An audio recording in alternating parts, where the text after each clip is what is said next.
Mesdames et messieurs, bonjour, heureux de vous retrouver.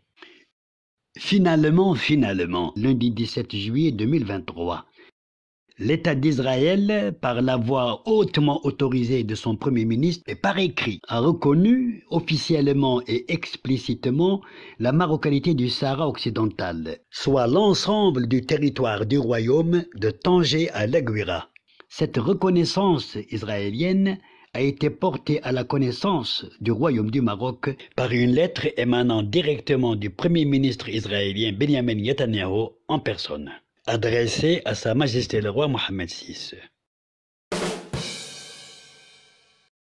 Israël a décidé de reconnaître la souveraineté du Maroc sur le territoire du Sahara occidental, a annoncé lundi le cabinet royal à Rabat en citant une lettre du Premier ministre israélien Benjamin Netanyahu.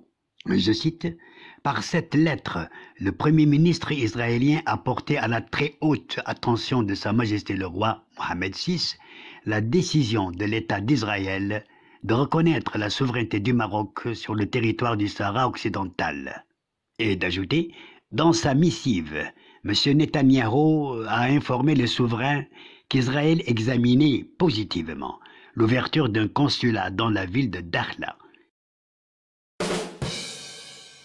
Je saisis cette heureuse occasion pour présenter à la fois à Sa Majesté le roi Mohammed VI mes sincères et profondes félicitations pour sa haute diplomatie, aussi clairvoyante qu'efficiente sur la question de l'intégrité territoriale du Maroc, ainsi qu'au Premier ministre israélien Benjamin Netanyahu, ma véritable considération pour sa perspicacité et son courage politique d'avoir adapté sa diplomatie sur la question du Sahara à la réalité géopolitique en se conformant à l'accord tripartite du 22 décembre 2020.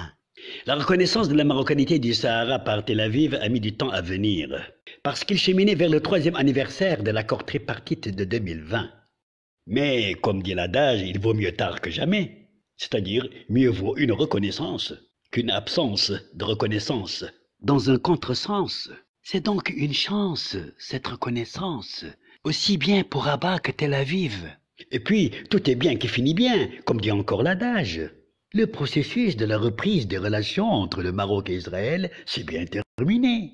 Mais tout cela, couronnant un événement heureux, ne nous empêche pas d'analyser, comprendre et faire comprendre les dessous de cette reconnaissance israélienne bien tardive, au point, sinon d'inquiéter, du moins d'étonner le dernier des citoyens marocains, durant 30 mois d'attente, de suspense, d'interrogation, constatés par le commun des mortels, même parmi les plus apolitiques, d'autant que, comme nous l'avons largement expliqué dans les 2 premières parties de cette série, l'accord tripartite du 22 décembre 2020, dont Israël est co-signataire, contient une reconnaissance implicite de Tel Aviv de la souveraineté marocaine sur son Sahara. Il va sans dire que la reconnaissance d'Israël en question, dont nous nous félicitons tous, pour en féliciter les dirigeants des 2 pays concernés comme nous venons de le faire, cette reconnaissance salvatrice, saluée par la majorité écrasante de la communauté internationale, sauf de ceux que nous connaissons adversaires de l'intégrité territoriale du Maroc, il va sans dire que cette reconnaissance israélienne, malgré son caractère tardif, ne représente pas un cadeau israélien sur un plateau d'argent, présenté gratuitement aux Marocains, et n'est pas tombé non plus du ciel. Et c'est normal, car à l'instar de tout événement politique de ce genre, il résulte forcément d'un effort géopolitique bilatéral, trilatéral ou multilatéral, traduisant un rapport de force entre États, un duel diplomatique pour ainsi dire, ou encore un bras de fer diplomatique, comme aimeraient mieux l'entendre certains, mais qui, dans tous les cas de figure, reste de bonne guerre en relations internationales, surtout quand il n'y a ni gagnant et perdant. Dans cette reconnaissance israélienne tardive de la marocanité du Sahara, il y a tant de vérités à découvrir dans l'intérêt intellectuel non seulement des décideurs, des chercheurs et des historiens, mais de l'opinion publique en général, au Maroc et en Israël, aux États-Unis et partout ailleurs. Contrairement à ce que je craignais, Israël n'a pas commis une erreur juridico-politique irréparable envers le Maroc sur son Sahara. Les deux dernières parties de cette série, dont la présente vidéo, ne suivront pas le même sentier ni la même direction de réflexion que les deux premières, car celle-ci était composée dans le sens d'un avertissement à caractère académique sur ce qui me semblait constituer une menace générale et multiforme au processus de reprise des relations maroco-israéliennes depuis décembre 2020. Mais la reconnaissance formelle de la souveraineté du Maroc sur le Sahara occidental a changé la donne en imprimant naturellement un autre ton, une autre allure et une autre orientation de développement du sujet conforme à la bonne surprise israélienne, profitable non seulement pour les signataires de l'accord tripartite, mais pour tant de pays et de peuples épris de paix, aspirant à la stabilité et la prospérité pour leur peuple. Le Maroc en fait partie. Israël vient de l'y rejoindre, concrètement et non théoriquement, explicitement après l'implicitement, avec pragmatisme et réalisme en plus. Toutefois, cette reconnaissance israélienne, similaire dans le fond à celle des États-Unis d'Amérique, ne l'a pas été dans la forme et le temps. Parce qu'elle intervient d'abord assez tardivement, après avoir trébuché sur tant d'obstacles et d'imprévus, en suscitant l'inquiétude, d'où notre avertissement antérieur. Et c'est justement ces facteurs de retardement et de suspense qui nous contraignent académiquement à décrypter les dessous de la reconnaissance israélienne. Pourquoi? Afin d'en tirer des leçons pour le présent et le futur, dans l'entente maroco-israélienne, certes, mais surtout et surtout pour vous montrer et vous démontrer, par des actes et non pas par la parole, la qualité de la diplomatie marocaine dirigée par le roi Mohamed VI, ainsi que les niveaux élevés de son efficacité, sa subtilité, sa finesse, sa persévérance, mais aussi sa fermeté et son intransigeance, tant il le faut sur la question du Sahara marocain, comme ce fut le cas envers l'État d'Israël dans le cadre de l'accord tripartite. Passons maintenant au développement, sans plus tarder. Au départ, soit à la signature de l'accord tripartite, le gouvernement israélien a estimé devoir lier sa reconnaissance de la marocanité du Sahara à l'une des deux conditions suivantes, au cas où il n'arrivait pas à les imposer au Maroc toutes les deux à la fois. La première, c'est que le Maroc reconnaisse Jérusalem, Est et Ouest, comme capitale d'Israël et y installer en conséquence sa future ambassade. Ainsi, le Royaume du Maroc serait le premier État à emboîter le pas aux États-Unis de Donald Trump en donnant l'exemple au monde musulman. La deuxième forme de condition, au cas où la première échouait, serait l'établissement préalable des relations diplomatiques entre Rabat et Tel Aviv, tout en tenant également au préalable le deuxième forum de Negev au Maroc. Mais voyons, dans sa stratégie ainsi conçue, le gouvernement israélien a commencé par la réalité la plus internationalement complexe, religieusement délicate et politiquement enchevêtrée, à savoir la question de Jérusalem. Décryptons d'abord la première condition avant de passer à la deuxième.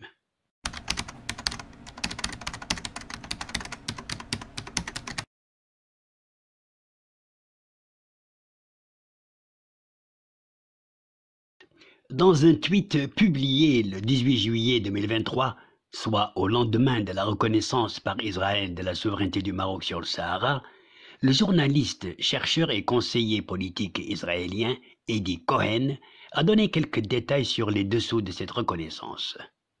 Après avoir rappelé que les États-Unis avaient reconnu la souveraineté du Maroc sur le territoire en 2020, Eddie Cohen fait remarquer cependant qu'à l'époque, le gouvernement de Netanyahou a posé comme condition la reconnaissance de Jérusalem comme capitale d'Israël en échange de la reconnaissance du Sahara. Rappelant également que cela faisait suite au déplacement par Donald Trump de l'ambassade américaine en Israël de Tel Aviv à Jérusalem et à la reconnaissance de Jérusalem comme capitale d'Israël.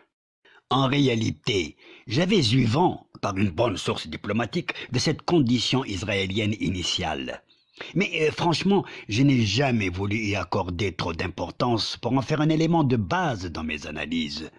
Convaincu qu'elle représentait une exigence irréaliste, une aspiration utopique, chimérique, et qui n'avait aucune chance d'aboutir. car jamais le souverain marocain ne l'accepterait, même si cela devait entraver ou bloquer le processus de normalisation israélo-marocain. En voici les raisons essentielles. Premièrement, Jérusalem, appelée Al-Quds, occupe une place particulièrement importante chez les musulmans, même si elle n'est pas de premier plan dans la géographie symbolique et religieuse de l'islam. Car elle a été la première Qibla, c'est-à-dire le lieu d'orientation pour la prière, celui de la première communauté musulmane.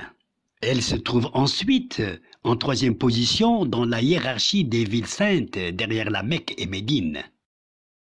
Deuxièmement, outre son caractère diversement religieux dans les trois religions monothéistes, l'aspect géopolitique de Jérusalem découlant du plan de partage onusien de la Palestine complique davantage la problématique.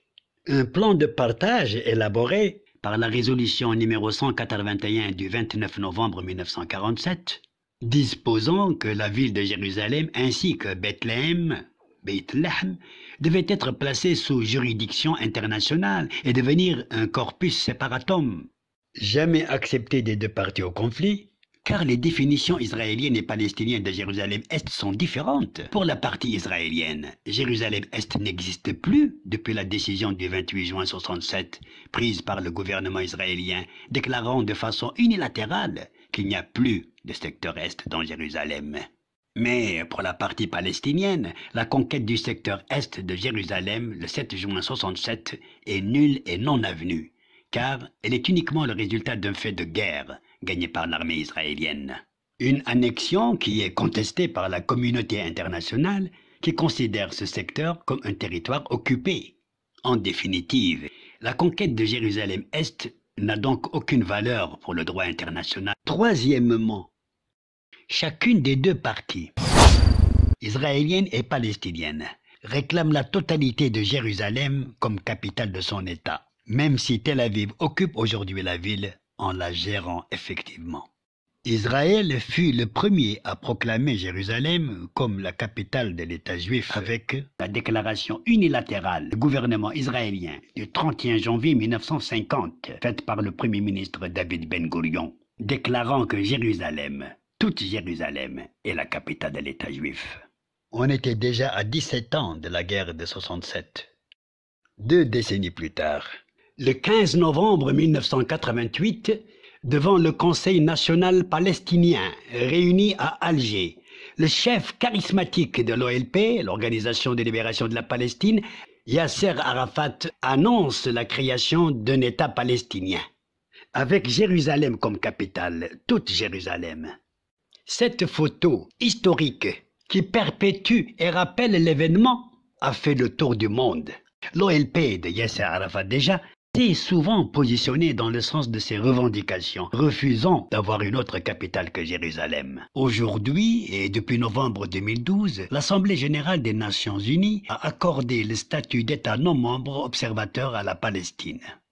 Mais dans l'intervalle des 2 dates historiques, c'est-à-dire celle de 1950 de David Ben-Gourion et celle de 1988 de Yasser Arafat, l'État d'Israël, réitérant et actualisant la décision historique de Ben-Gurion, a déclaré que Jérusalem est la capitale de l'État juif, unifié et indivisible, en vertu de la décision qui a été prise en considération de la loi fondamentale du 30 juillet 1980, adoptée par la Knesset. Quatrièmement, le comité Al-Quds, son objectif, examiner les moyens de consolider la préservation du statut spécial de la ville d'Al-Quds al-Sharif et de contribuer à la sauvegarde de l'inviolabilité de ses sites historiques et civilisationnels, sa symbolique spirituelle et son identité religieuse.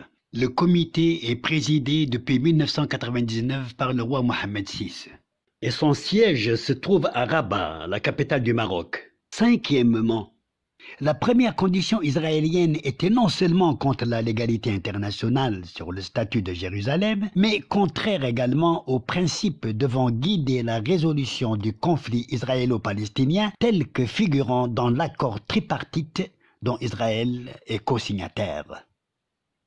avec les 5 facteurs précités, tant historico-politiques que factuels, concernant la première condition israélienne. Tout deal ou troc de la question palestinienne, qui serait au détriment de Jérusalem et de la question palestinienne, serait concrètement impossible. Logiquement inconcevable. Car Jérusalem constitue le nœud gordien insoluble du conflit depuis plus de 75 ans. Et comment donc le gouvernement israélien voulait faire reconnaître cette ville sainte comme capitale d'Israël par celui que le monde musulman tout entier, à travers l'organisation de la coopération islamique, a chargé de préserver l'identité historique et le caractère spirituel des 3 religions monothéistes. J'ai nommé Sa Majesté Mohammed VI, président du comité Al-Quds. Cette première condition israélienne était donc inadmissible à maints égards et sur tous les plans, car elle équivaudrait étrangement à demander aux gardiens du temple de vous livrer le temple. De vous livrer le temple.